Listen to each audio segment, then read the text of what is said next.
하겠습니다.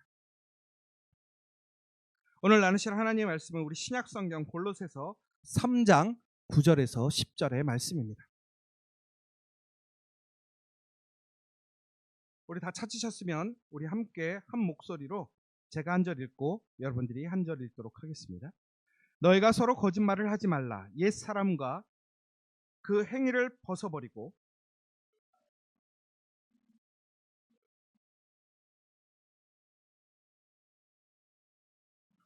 아멘. 교회는 관계 시스템이라는 책이 있습니다. 거기에 보면 두 교회에 대한 이야기가 나옵니다.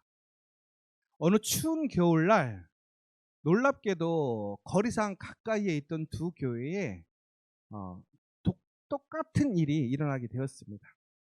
어떤 일이었냐면 바로 교회의 보일러가 난방 시스템이 고장이 난 겁니다.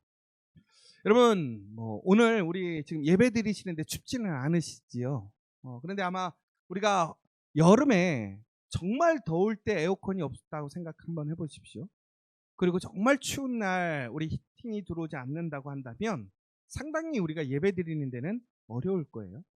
근데 우리 교회는 조금 작은 규모의 예배당이기 때문에 저희는 히팅을 그렇게 많이 하지 않아도 쉽게 따뜻해지고 또 사람들의 온도로 따뜻해질 수 있는데요. 기존의 전통교회들은 상당히 그 천고가 그러니까 지붕의 높이가 높지요. 그리고 넓은 공간이다 보니까 보통 그 한 공간을 따뜻하게 하려면 최소한 2시간 전에는 히팅을 틀어놔야 합니다. 그래서 제가 예전에 기존 교회에 다닐 때는 항상 아침에 2시간 전에 히팅을 틀어놓는 그런 습관들이 있었습니다. 그런데 이 교회들이 문제가 생긴 거죠. 바로 히팅이 이제 고장이 난 겁니다. 여러분 그런데 이 고장이 난 상황에 대해서 대응하는 모습이 확연히 이 두 교회는 달랐더라는 겁니다. 한 교회는 이 보일러가 고장이 났을 때에 관리인이 우선 그 고장이 난 것을 관리위원장 장로님께 전화를 하게 되었습니다. 그러자 이 관리위원장 장로님은 그 상황을 면밀하게 다시 한번 체크하기를 원했고 그것이 완전히 고장난 상황이라는 것을 알게 되자 그러면 우리가 빨리 이것을 해결하기 위해서 이것을 수리해 줄 수 있는 사람을 빨리 찾아보자 라고 결정을 하게 되었습니다. 그리고 이제 관리위원장은 본인이 알고 있는 이런 응급으로 고쳐줄 수 있는 곳에 연락을 하게 되었습니다. 그리고 바로 이 관리위원장은 이 장로님은 목사님께 전화를 해서 목사님 지금 교회당이 히팅이 고장이 나서 지금 교회가 매우 추운 상황입니다. 이 상황에서 어떻게 하면 좋을까요? 예배를 정상적으로 드리기가 어려울 것 같은데 어떻게 하면 좋을까요? 그러자 목사님은 그 장로님과 함께 그러면 날씨가 너무 추운 상황에서 이대로 예배를 진행하는 것은 조금 어려울 수 있으니까 우리가 빨리 교인들에게 연락을 해서 우선 우리가 1시간 정도 예배를 늦추고 더 나아가서는 우리 교인들이 오늘 예배에 참석할 때에 이 추위를 견딜 수 있도록 든든하게 옷을 잘 입고 올 수 있도록 빨리 연락을 하시도록 하죠. 그래서 같이 그렇게 진행하기로 했습니다. 그런데 알고 봤더니 더 큰 문제가 생겼어요. 뭐냐면 히팅만 문제인 줄 알았더니 날씨가 너무 춥다 보니까 지하에 배수에 문제가 생겼었어요. 결국에는 배수관에 문제가 생겨서 배수의 물이 역류해서 그 지하 1층에 있던 어린이집이 물에 한 3분의 1 정도가 잠기는 아주 황당한 사건이 일어나게 된 것이죠. 그러자 그 상황에서 사람들이 되게 혼란스럽잖아요. 어려워지잖아요. 그때 어떻게 할 건가 혹은 왜 이런 문제가 생겼느냐를 따지는 것이 아니라 빨리 그 문제를 해결하기 위해서 어린이집을 담당하고 있는 원장에게 전화를 하고 더 나아가서는 긴급하게 그 물들을 빼야 되니까 어떻게 하면 뺄 수 있는지 교인들 중에 도움을 줄 수 있는 사람들을 요청해서 그 자리에서 빨리 그 문제를 해결하게 되었다고 합니다. 그래서 결국에는 매우 혼란스럽고 어려운 상황이었지만 예배가 1시간 딜레이 되고 그리고 또 예배를 목사님께서 가능한 빨리 끝내고, 그리고 또한 온 성도들이 그것에 대해 불평과 불만을 하기보다는 서로가 도움을 줄 수 있는 부분이 무엇인지를 상호 의견을 조율하는 가운데 다행스럽게도 그 모든 문제를 빨리빨리 해결할 수 있게 되었던 것입니다. 그리고 더 나아가서는 그 지하에 물이 찼던 문제들을 해결함으로 인해서 내일부터 있을 그 어린이 유치원의 그런 진행을 또 원활하게 할 수 있는 방법들을 이야기해서 그 모든 문제를 이제 해결하게 된 것이죠. 그런데 이때 사람들이 이런 얘기를 했대요. 야, 오늘 히팅이 고장이 났긴 했지만 오늘 이렇게 추운 데서 예배를 드리는 것이 예수님께서 그 추운 겨울날 오셨을 때 우리의 느낌을 알게 되는 것 같아. 이런 얘기도 하고, 야, 오늘 든든하게 옷 입고 왔으니까 나가서 눈싸움하고 가십시다. 뭐 이런 얘기를 하면서 어떤 상황적인 문제를 부정적으로 혹은 문제로 혹은 누군가를 이렇게 정죄하고 비판하는 데 포커스를 두는 것이 아니라 그 문제를 우리가 어떻게 하면 한 마음으로 해결할 수 있고 또 그것을 기쁨으로 바꿀 수 있는지에 대한 포커스를 두면서 오히려 그 사건이 사람들에게 더 큰 기쁨과 또 은혜가 되어지는 모습을 보게 되었습니다. 그런데 그 옆에 벨리브 교회라는 곳이 있었습니다. 그런데 이 교회도 난방이 고장난 거예요. 그러니까 그 지역에 큰 추위가 와서 많은 곳에 문제가 동시에 생긴 것 같아요. 그런데 이런 데의 가장 또 큰 문제는 뭐냐면 문제가 동시다발적으로 생기면 무엇인가 우리가 AS를 받기가 쉽지 않습니다. 여름에도 여러분 아시겠지만 저희가 지금 히팅이 이렇게 에어컨이 같이 되는 에어컨이 2개 있는데 여름에 저희가 한번 이쪽에 있는 에어컨이 고장 난 적이 있었잖아요. 그런데 저희가 연락을 했더니 얼마나 걸리냐면 수리하러 오는데 한 달이 걸린대요. 왜? 너무나 많은 곳에서 고장이 나서. 여러분, 그래서 여름에 보면요 난리예요. 에어컨 한번 고장 나면 그거를 고치기 위해서. 근데 그때 저희가 어떤 방법을 썼냐면 사는 거는 이틀인가 3일이면 된대요. 그러면 여러분 그때 어떻게 해야 됩니까? 새로 사야 됩니까? 고쳐야 됩니까? 그런데 이걸 고치면 쓸 수 있는 것을 사기도 애매했잖아요. 근데 저희는 그때 다행히 저쪽에 아주 오래된 에어컨이 있어서 그때 이걸 새로 사고 이것을 고쳐서 나중에 다시 쓰자. 저희는 이렇게 하면서 또 그때 어려움을 쉽게 넘어갈 수 있었어요. 그런데 이 벨리브 교회는 이 문제가 생기자 이 관리인이 아주 불평스럽게 장로님에게 연락을 한 거예요. 장로님, 어떻게 해요? 지금 예배 시간 다가오는데 에어컨이, 그러니까 히터가 고장났어요. 이거 지금 전화해도 뭐 수리 받을 데도 없고 이거 어떻게 해야 돼요? 제가 그러니까 예전부터 얘기했죠. 이거 고장 날 것 같으니까 고쳐주고 아니면 새로 사달라고. 이 문제 어떻게 하실 거예요? 그러니까 장로님이 그 전화를 딱 받자마자 지금 누구에게 책임이 있다고 듣는 거예요? 장로님이 책임이 있다. 관리인이 얘기한다는 것을 듣게 된 거예요. 그러니까 이 장로님이 갑자기 화가 났어요. 그러면서 갑자기 이렇게 얘기를 하는 거예요. 아니, 그거를 관리하는 사람이 책임지고 했었어야지. 이거를 주일날 이렇게 사고를 내면 되겠냐고. 빨리 연락해보라고. 그랬더니 뭐 연락이 안 된다는 거예요. 그럼 연락이 안 된다고 하면 나보고 어떡하는 거라냐고. 두 분이 막 싸움이 난 거예요. 그러다 장로님이 화가 나가지고 누구한테 전화했을까요? 목사님한테 전화한 거죠. 그럼 목사님한테 뭐라고 얘기했을까요? 목사님은 저딴 관리를 뽑아가지고 왜 우리 교회가 이렇게 주일날 예배를 드리려고 하는데 어렵게 하냐고. 그러니까 목사님은 느닷없이 전화 받았는데 욕을 막 먹는 거예요. 근데 너무 마음이 불편하고 어려운 거죠. 왜? 아니, 장로님이 내가 고장낸 것도 아니고 내가 사람들을 잘 세워놨으면 관리를 잘 해야 될 텐데 느닷없이 전화해갖고, 그리고 목사님 보러 해결하라고 하면 내가 무슨 기도하면 히터가 돌아가는 것도 아니고 이거 어떻게 해야 되느냐라는 거예요. 그러니까 목사님이 너무 마음이 언짢은데 그렇다고 그 앞에다 대놓고 장로님한테 뭐라고 말을 못할 거 아니에요. 그런데 문제가 뭐냐면 목사님이 설교하러 올라갔는데 이제 사람들에게 공고를 했어요. 교회가 이제 히터에 문제가 생겼어. 그러니까 여러분들 조금 불편해서 참아 주십시오. 근데 사람들이 와서 뭐라고 그러냐면 이렇게 얘기하는, 너무 춥다 이거예요. 너무 짜증난다 이거. 근데 오늘 그날따라 목사님이 설교를 길게 하는 거예요. 왜 길게 하는 줄 아시겠어요? 목사님이 너무 마음이 불편하니까 갑자기 성도들을 정죄하기 시작하는 거예요. 서로 화합하지 못하고 어려움이 있을 때 헌신하지 못하고 남 탓하는 것이 누구의 문제냐라는 거예요.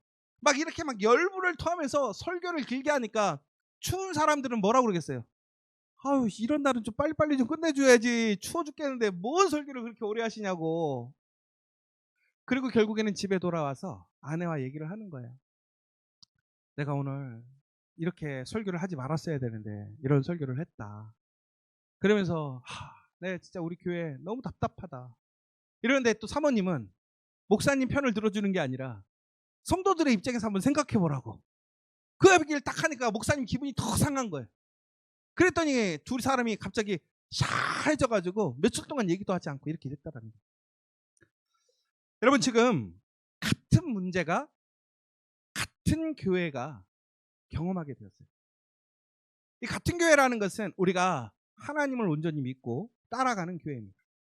이 두 교회는 분명히 본질적으로 봤을 때는 어떤 신학적인 태도나 그들이 추구하는 것은 동일한 방향성이 있었습니다. 그런데 문제는 뭐냐? 어떤 문제가 생겼을 때 그 문제를 처리하는 분위기가 달랐다라는 거예요.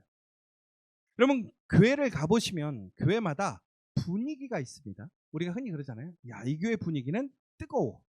야, 이 교회 분위기는 조금 썰렁해. 여러분, 그렇다면 오늘 이런 유사한 문제가 일어나는 상황 속에서 왜 이 두 교회는 달랐을까요? 목사님의 차이일 수도 있습니다. 혹은 장로님들의 차이일 수도 있고 성도들의 차이일 수도 있습니다. 그런데 문제는 가장 크게 보았을 때에 무엇인가 문제가 생겼을 때에 한 교회는 그 문제의 원인을 사람으로 지목을 하는 거예요. 그리고 중요한 것은 그것을 해결하는 것이 목적이 아니라 그 문제의 책임이 나에게 오지 않도록 하기 위한 방어가 우선시 되었던 교회라는 거예요. 더 나아가서는 이것이 우리라는 전체라는 공동체의 관점보다는 개개인이 먼저 중심이 되는 의결이 이루어지고 있었다는 것이죠. 그리고 더 나아가서는 상황의 문제의 본질을 해결하기보다는 감정적인 대치가 일어났었다는 거예요. 그런데 이것을 아름답게 잘 해결했던 교회는 어떻게 했냐면 이거를 개인적인 문제로 보는 것이 아니라 전체적인 문제 안에서 문제의 책임을 어떻게 할 거가 아니라 문제를 어떻게 해결할 것인가에 관심을 두고 있었다는 거예요. 그리고 더 중요한 것은 이 문제는 한 사람의 문제가 아니라 모든 사람들과 관계되어 있고 연계되어 있기 때문에 이것을 함께 풀고 함께 해결해야겠다라는 그러한 공동체의 목적의식이 있었다는 것이죠. 더 나아가서는 이것을 감정으로 대하지 않았다라는 거예요. 이 문제의 사실을 냉철하게 어떻게 빨리 풀어갈 수 있을 것인가 라는 부분들을 생각했다는 것이죠. 그래서 결국에는 여러분, 이 두 교회의 큰 차이가 결국에는 두 교회가 어떻게 이 일들을 인식하고 처리하느냐의 차이인데, 엄밀히 보자면 이 차이가 어떤 차이냐면 바로 정서적인 차이라는 거예요. 여러분, 우리 교회 같으면 어떻게 했을까요? 이런 문제가 생겼을 때에 저희는 감사했던 게 예전에 한번 교회 뒤에 이렇게 물이 넘쳐가지고 막 뒤로 물이 막 흘러내릴 적이 한 번 있었어요. 그런데 그때 제가 그 물을 뚫겠다고 들어갔을 때 우리 교육자들이 다 투입이 돼가지고 함께 그 문제를 다 해결해가지고 예배를 드린 적이 있어요. 그런데 그때 감사했던 것은 뭐냐면 한 사람도 그것에 대해서 불평한 사람은 없었다라는 거예요. 아우, 주일날 교육자들이 양복 입고 있다가 양말을 벗고 물을 뚫고 물을 청소하고, 더 나아가서는 교회의 교인들도 예배당 벽에서 막 물들이 올라오는데 그것을 누군가의 책임으로 비판하거나 누군가가 관리를 못했다라는 것이 아니라 솔선수범해서 다 손을 걷어붙여서 물을 다 짜내고 그렇게 해결했던 경험이 있습니다. 그러면 여러분, 우리 지저스 처치가 그런 문제를 해결하는 그러한 정서적인 상태는 어떻게 생겼을까? 다시 얘기하자면, 아까 문제가 생겼을 때 그것이 갈등이 되고 서로에게 책임을 떠넘기는 교회는 왜 그러한 정서적인 문제가 생겼을까를 좀 생각해 봤으면 좋겠어요. 여러분, 결국은 이 정서적인 문제가 생긴다라는 것은 다시 얘기하자면 우리가 무의식적으로 반복되는 것이 학습되고 있기 때문에 그렇다라는 거예요. 예전에 이제 저희 교회에서 한번 세미나를 한 적이 있었어요. 그때 한서중앙병원의 전 원장님이셨던 이석영 원장님이 아이들을 양육하는 그러한 세미나를 우리 지저스 커피에서 하신 적이 있었어요. 와서 그런 얘기를 하는 거예요. 본인이 예전에 외국 아이랑 알게 된 거예요. 그 동네에 살고 있는 외국 가정을 알게 돼서 그 집에 놀러 가게 되었다라는 거예요. 그런데 그 집에서 갔더니 이제 아이가 놀러 왔으니까 간식을 줄 거 아니에요. 주스랑 뭐 이런 케이크랑 이런 걸 준단 말이에요. 그런데 그날 아주 놀라운 사실을 하나 보게 됐어요. 뭐냐면 주스를 따르려고 하는데 그날 주스를 부모님이 따라주지 않고 아이가 자기 컵에 주스를 따르는 거예요. 그런데 주스의 컵에 주스를 따르는데 그 아이가 아무래도 주스도 통이 크고 서툴다 보니까 그 컵 안에 온전히 따르지 못하고 어떻게 됐을까요? 줄줄줄 옆에다 흘리는 거예요. 여러분, 그 모습을 보면 여러분들 뭐라고 얘기하시겠습니까? 대부분의 한국 가정은 그 아이를 뭐라고 그러죠? 혼내요. 야, 그거 흘리면 어떡해? 야, 하지마. 내가 해줄게. 이렇게 된단 말이에요. 근데 그날 그 원장님이 충격을 먹었던 건 뭐냐면 부모님들이 그 아이가 그러니까 주스를 줄줄 흘리면서 따르고 있는데 가만히 보고 있는 거예요. 그러면서 뭐라고 했냐면 잘한다, 잘한다고 칭찬해주고 있는 거예요. 본인은 집에서 만약에 주스를 그렇게 따르면 주스도 제대로 못 따르냐고, 너 그렇게 주스 따르면 안 된다고, 아니면 주스 따르던 그것을 빼앗아 가서 부모님들이 따라줬었는데, 아니 이 집은 주스를 따르는 것보다 더 중요하게 생각하는 게 뭐냐면 이 아이가 스스로 주스를 따르는 것에 더 큰 의미를 두고 있더라는 거예요. 그러면서 집에 돌아와서 본인이 상당히 충격을 먹었다라고 얘기를 하고 있어요. 여러분, 그런데 한번 생각해 보세요. 그러한 가정에서 그러한 생활 속에서 살아왔던 사람들이 나중에 다시 자신이 부모가 되었을 때 그 아이들이 동일하게 주스를 따르고 있을 때 어떻게 행동할까요? 아유, 우리 애기 잘하네 라고 하지 않고 어떻게 하냐면 야, 너 왜 이렇게 주스를 그걸 못 따라? 이렇게 하더라는 거예요. 왜 그렇죠? 지금까지 그렇게 보고 살아왔기 때문에 그렇다는 거예요. 여러분, 두 교회가 있었어요. 왜 두 교회의 차이가 났느냐? 두 교회 다 하나님을 믿는 교회입니다. 예수님을 구세주로 고백하는 교회이고 지역사회에서도 분명히 지역사회를 섬기는 동일한 봉사와 선교의 일들을 진행했었어요. 그런데 왜 이 두 교회의 정서는 달랐느냐? 바로 이 두 교회가 일상적인 삶 속에서 그들의 삶을 살아가는 모습들이 달랐기 때문에 그렇다는 거예요. 여러분, 저는 공동체라는 것이 어떤 것이 정말 좋은 공동체일까를 생각해 봅니다.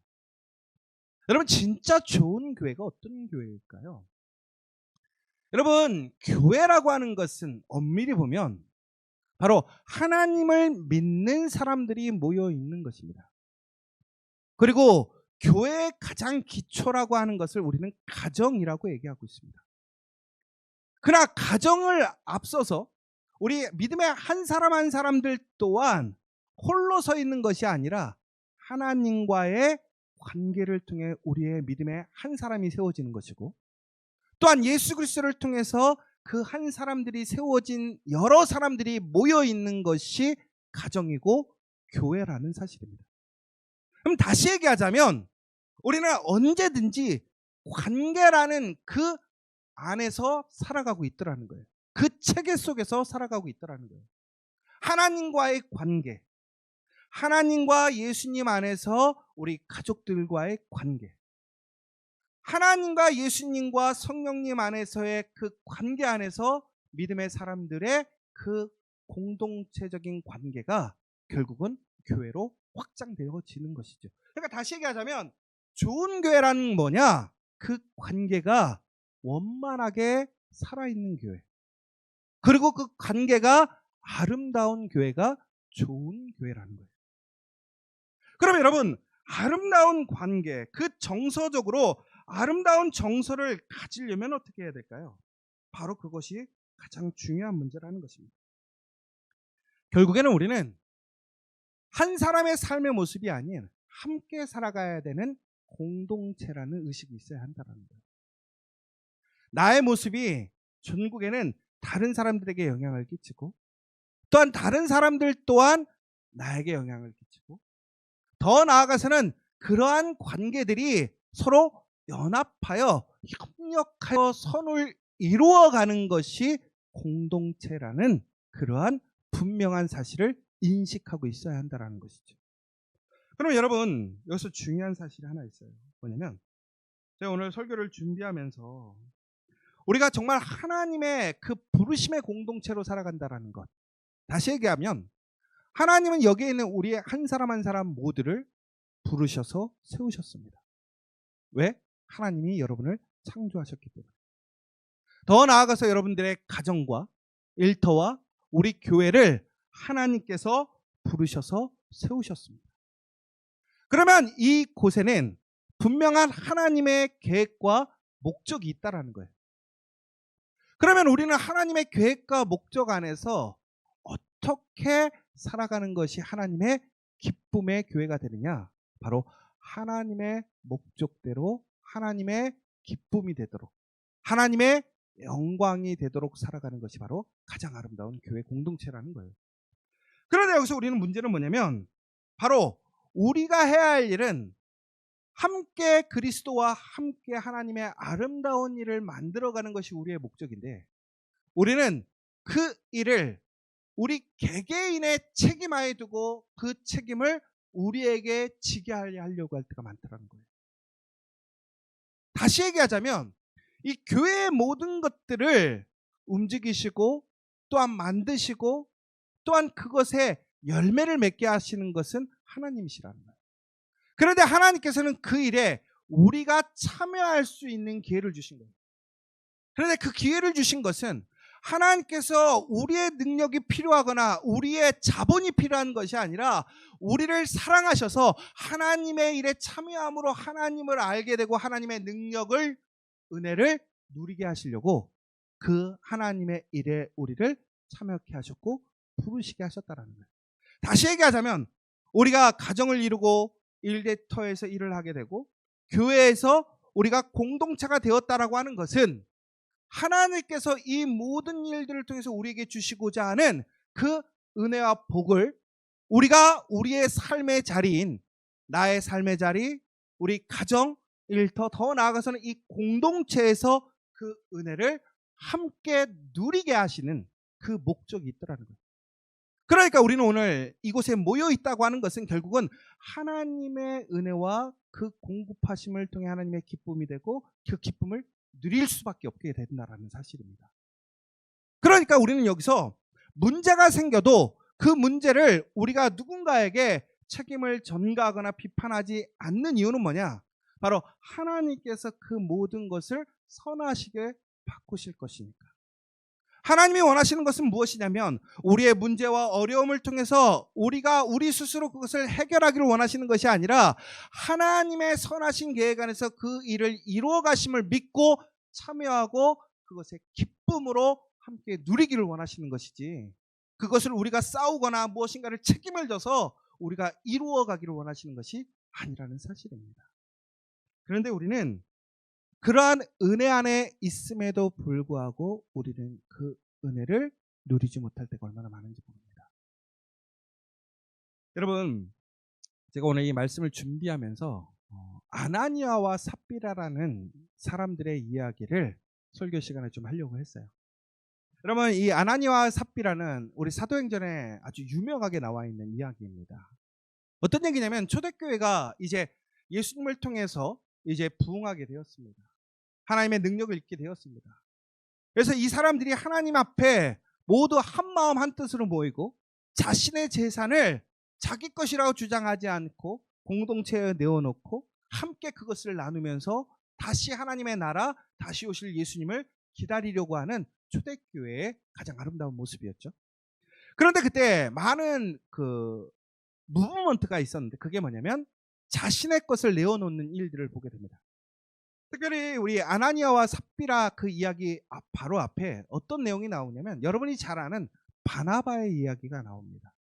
그런데 이 바나바가 사람들 앞에서 자신의 재산을 팔아서 그것을 함께 나누어 주고 하나님의 일에 참여하는 모습을 보게 되고요. 바로 그 다음에 아나니아와 삽비라가 그 바나바와 동일한 그 모습을 행하는 모습이 나오게 됩니다. 그런데 그 바나바가 왜 하나님 앞에서 그의 재산을 다 팔았는가 라는 부분들을 우리가 좀 먼저 생각을 해봐야 돼요. 왜 그러냐면 이 바나바가 레위 지파였습니다. 여러분 근데 아시는 것처럼 바나바가 레위 지파라고 하는 것은 레위 지파는 땅을 가질 수 있었습니까? 없었습니까? 소유할 수 없었습니다. 그럼에도 불구하고 바나바는 땅을 소유하고 있었던 사람이라는 거예요. 그런데 그들이 성령의 은혜를 체험하게 되었습니다. 그러면서 그들은 하나님의 말씀에 올바름으로 세워지는 사람이 되었다는 거예요. 다시 얘기하자면 오늘 말씀을 보면 우리는 이제 옛사람이 아닌 새사람이 되었다는 거예요. 옛사람의 규칙이 아니라 새사람의 규칙으로 바뀌어야 한다는 거예요. 그러자 바나바는 그가 온전히 살아가야 될 새사람의 모습 가운데 문제가 됐던 것이 무엇이냐면 본인은 레위 사람으로서 본인은 땅을 가질 수 없는 사람이었음에도 불구하고 땅을 소유하고 있었던 것을 정직하게 내어놓고 그것을 사람들에게 돌려주었다라는 거예요. 그럼 다시 얘기하자면 바나바는 레위 사람으로서 그가 자신의 능력 혹은 세상의 물질을 의지하는 것이 아니라 철저히 하나님께서 자신을 부르신 목적대로 더 나아가서는 하나님께서 그를 부르신 목적에 따른 그 공급하심을 믿고 그는 전적으로 하나님을 의지하는 삶으로 살아가겠습니다라는 고백의 행위였다라는 거죠. 그러니까 사람들은 그러한 모습들을 존경하고 칭찬하기 시작했다라는 거예요. 그런데 바로 그때 아나니아와 삽비라라는 두 부부가 이 부부가 그 모습을 모방하는 것입니다. 따라하는 겁니다. 자신의 소유를 팝니다. 그리고 그 소유를 이제 공동체에 그러니까 내어놓는 것이죠. 그러면 여러분 한번 생각해 보세요. 이 공동체에 내어놓는다라는 일이 나쁜 일입니까? 좋은 일 아닙니까?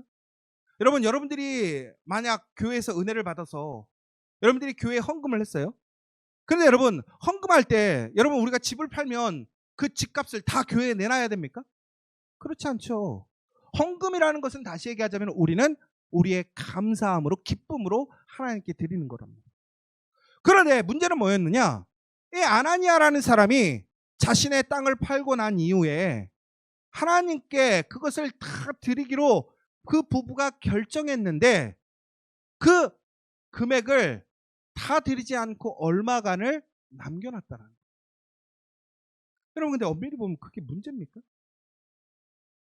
여러분 솔직히 여러분 헌금할 마음이 있었어요? 그런데 갑자기 내가 오늘 아침에 하나님께 진짜 나의 지갑에 있는 헌금 다 해야지 했는데 마음이 중간에 바뀐 거예요. 오늘은 그냥 10만 원만 하자. 여러분 그러면 10만 원 헌금한 게 잘못된 거예요?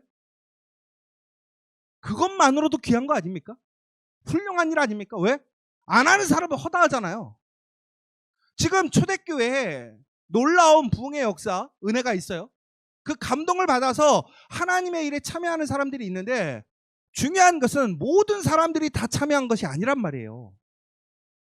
더 은혜를 받고 감동을 받았던 사람들이 더 큰 섬김과 헌신을 보여주고 있는데, 그런데 그 사람이 본인이 헌금하기로 했다가 그 일부를 숨겨두고 나머지를 냈어요. 그런데 오히려 낸 양이 더 많아요. 그런데 오늘 베드로는 그 아나니아를 책망합니다. 왜 하나님께 거짓말을 하느냐라는 것이죠. 그리고 결국에는 어떻게 됐습니까? 아나니아가 죽게 됩니다. 여러분, 더 놀라운 것은 아나니아가 죽은 이후에 그는 세상적으로 보면 정말로 범죄를 저지른 사람 시체 치우듯이 치워지게 됩니다. 그리고 그 아내가 왔는데 그 아내를 또한 시험합니다. 너희들이 헌금한 것이 이것이 전체적으로 맞느냐? 그랬더니 그 아내는 남편과 동일하게 우리가 이것을 다 하나님께 드리고 있다라고 얘기를 하고 있습니다. 그러자 전국에는 어떻게 됐어요? 그 아내마저도 결국에는 죽게 되는 모습을 보게 됩니다. 우리는 이 설교를 들을 때 우리는 가끔씩 하나님 앞에 정직하게 드려야 되는 것에 대해서 얘기를 합니다. 이 아나니아와 삽비라의 이야기가 성경에서 보면 상당히 논란거리가 많은 본문이에요. 왜 그러냐면 제가 지금 계속 얘기하는 것처럼 여러분, 공동체 안에서 이런 귀한 헌신을 하는 것이 헌신 자체로 중요한데 왜 그들은 심판을 받았느냐라는 거예요. 근데 더 아이러니한 사실이 뭔지 아십니까? 오늘 그 심판을 선포했던 사람이 누군지 아세요? 베드로였습니다. 베드로. 그런데 여러분, 어제 혹시 큐티를 하셨는지 모르겠지만 어제 큐티에 보면 베드로가 예수님을 3번 부인하는 장면이 나오게 됩니다. 여러분, 되게 웃긴 게 자기는 하나님 앞에서 예수님을 3번이나 모른다고 부인했어요. 그래서 예수님 앞에 뭘 한 거예요? 은혜를 입어서 오늘 그는 사도가 되었습니다. 그는 분명히 예수님을 모른다고 부정하고 부인했고 분명히 예수님 앞에서 나는 그러한 사람이 아니라고 호언장담했는데 예수님을 모른다고 배신하고 부정하고 자신의 그런 말을 깨어버렸던 사람이었단 말이에요. 근데 베드로 죽었어요, 안 죽었어요? 안 죽었어요. 왜 안 죽었어요? 예수님이 그를 불쌍히 여기셨어. 용서하셔서 사랑하셔서 그는 그러한 심판의 대상이 아니라 오늘 은혜의 대상, 사랑의 대상으로 오늘 그는 사도가 될 수 있었다라는 거예요. 그리고 그 놀라운 은혜를 경험한 이후에 베드로가 변화하게 됩니다. 안진뱅이를 일으킵니다. 눈먼 사람을 눈뜨게 합니다. 예수님이 행했던 기사와 기적을 일으키는 놀라운 사람으로 변화되었어요. 예전에는 그냥 갈릴리의 촌부였어요. 무식한 촌부였어요. 말만 많고 언제나 행동이 먼저 앞서던 그런 정말로 투박한 사람이었단 말이에요.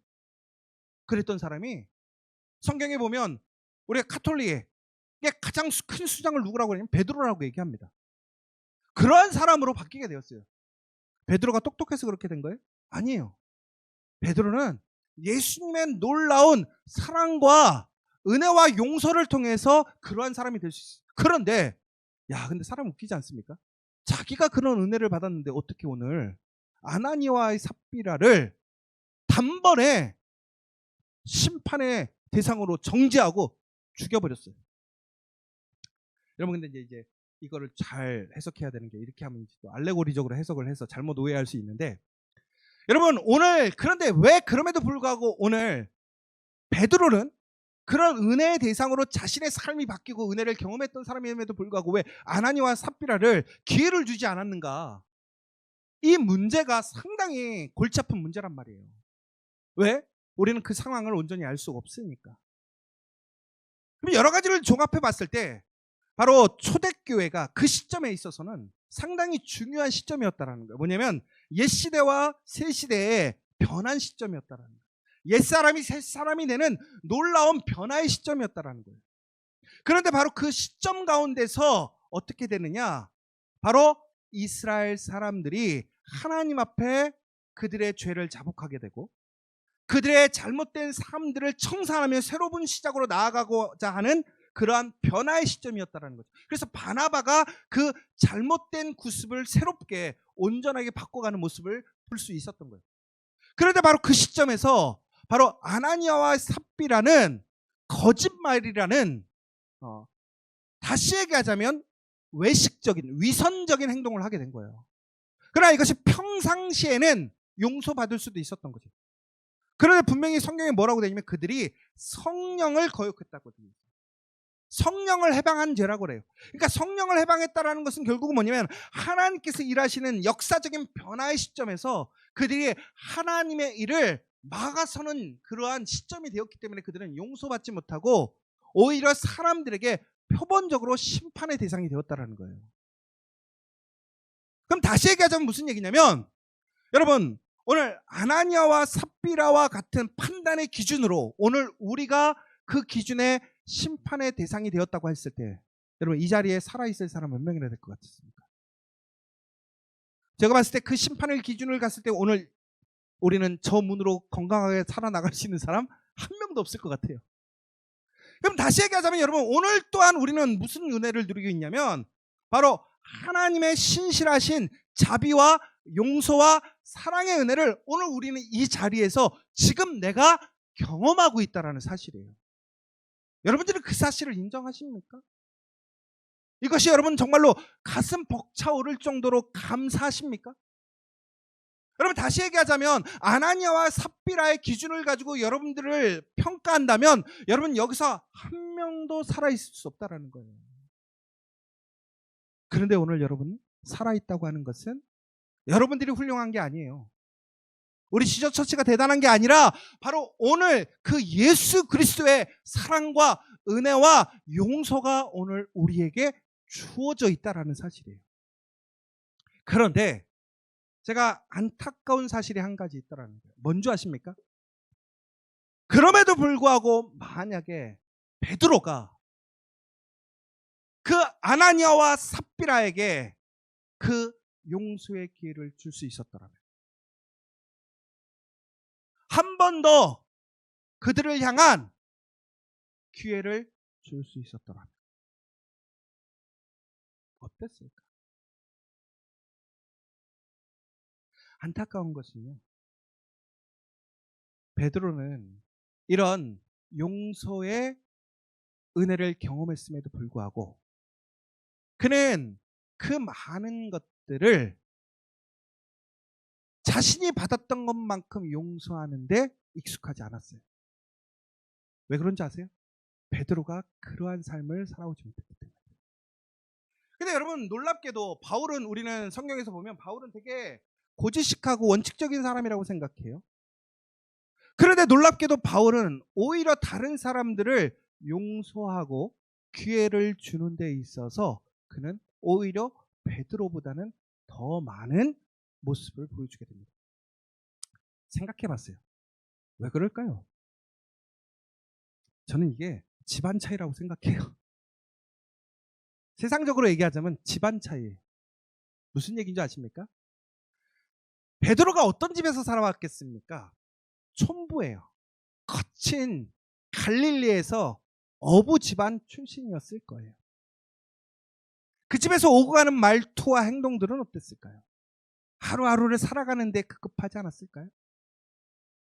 항상 개인이 중심이 되는 삶이었을 거예요. 치열하게 살았기 때문에 그래요. 여러분 거칠어요. 그러니까 누군가를 이해하고 양보하고 배려하는 것이 익숙하지 않았을 거예요. 비록 그가 큰 은혜를 입었음에도 불구하고 그것이 그의 삶의 여정 속에서는 상당히 작은 기간이었기 때문입니다. 그런데 바울은 담에석에서 이제 예수님을 아주 역사적으로 만나는 모습을 보게 됩니다. 여러분 베드로도 예수님을 3번 부인하고 역사적으로 다시 용서받는 경험을 하게 됐고요. 바울도 마찬가지로 역사적으로 그가 예수님을 부인하고 예수 믿는 사람들을 정죄하다가도 예수님을 만나 그 은혜를 경험하게 되었어요. 그런데 그들의 삶의 태도는 사뭇 다르더라는 거예요. 정서적인 그 분위기는 다르더라는 거예요. 그러면 왜 달랐느냐? 결국은 그들의 삶의 그 살아옴의 시간이 달랐더라는 거예요. 여러분 좋은 공동체는 어떻게 되는 거냐? 절대로 단기간에 이루어지지 않습니다. 우리가 흔히 얘기하는 한 교회의 전통 분위기는 단시간에 이루어지지 않습니다. 저는 그래서 감사해요. 우리 지저처치가 한 14년을 이렇게 살아오면서 저희 교회가 교회의 사명을 감당해 오면서 우리 안에 아름다운 전통과 분위기가 세워진 것을 감사하게 생각해요. 그렇다면 여러분, 우리와 다른 공동체가 있었다고 했을 때 우리는 그들을 어떻게 바라봐야 될까요? 정죄하고 비판해야 될까요?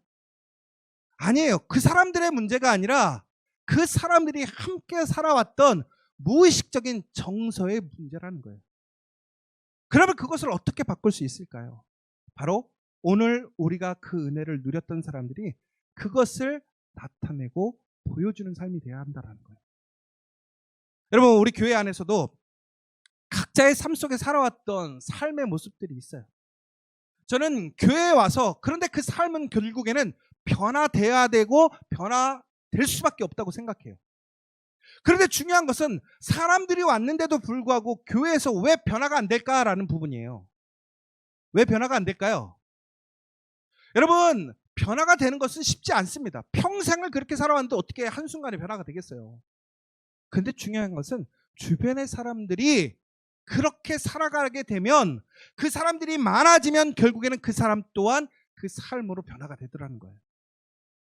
여러분, 무엇인가 문제가 있고 갈등이 있을 때 우리가 그것을 올바로 이끌어가려면 어떻게 해야 되느냐? 올바르게 살아가는 그 건강한 정서적인 그 모습을 살아가는 우리의 모습을 그 자리에서 살아내면 된다라는 거예요. 여러분, 우리 교회 안에서도 분명히 그것을 분명히 가지고 있는 사람도 있고 가지고 있지 못한 사람도 있어요.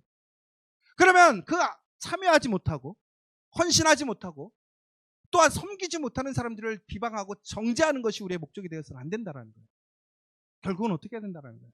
우리의 삶의 모습을 통해서 공동체가 그것을 향해 살아가는 모습이 그 사람에게 보여지고 그것을 알려주고 그것을 통해 변화될 수 있도록 격려해주고 지지해줘야 한다는 거예요. 그러면 어떻게 된다는 거예요? 변하게 된다는 거예요. 결국에는 그것이 전체적인 교회의 모습이 되는 거예요.